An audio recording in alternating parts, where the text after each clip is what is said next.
Now, I shouldn't take very much time because Kiran and I agreed that we're going to have Q&A, and we're going to have a slightly curtailed session, I take it, since we began a bit late, so I shouldn't take on very, very long.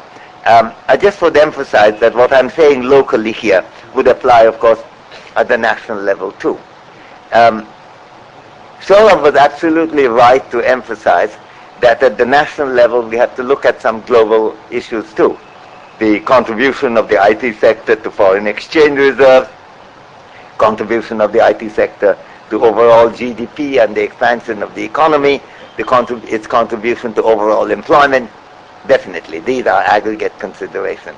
And at the same time, the well-being of the people across the country is an amalgam of the well-being of the local communities.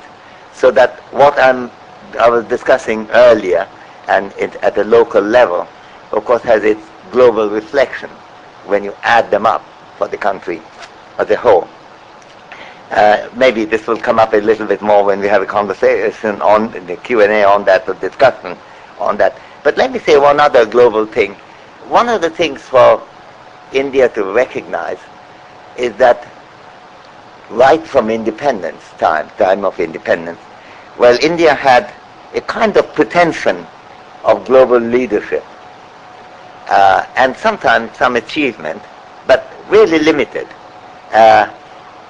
It has opportunities today which it never had before.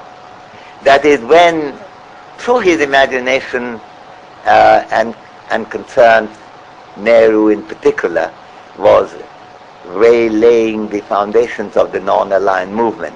He was doing something very important. As it happened, eventually the movement outlived its usefulness. Certainly it outlived its sharpness, so that it ended up being just a kind of organizational device without doing very much.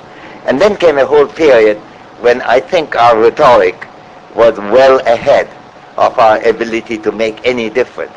I don't think the rhetoric stopped much. I think one of my books I began by mentioning that Krishna Menon still holds the record of the longest speech ever delivered at the United Nations, 9 hours non-stop. But we did have, and what he said was quite sensible. On the other hand, it was quite long, and as it happened, the totality of what we can do did not match the length of the speech in which we explained what we wanted to do. But I think in some ways the situation is almost the reverse now. India has a lot of opportunities at a global level of a leadership kind.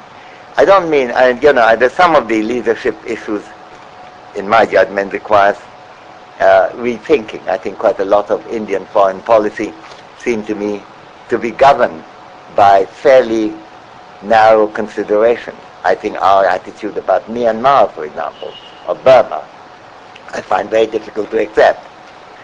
And it's very odd. I'm very strongly critical of the US administration, almost every respect. But I have to say that as far as Burma is concerned, I think Washington seems to be more closer to real understanding of the nature of the military regime than we seem to admit that we understand.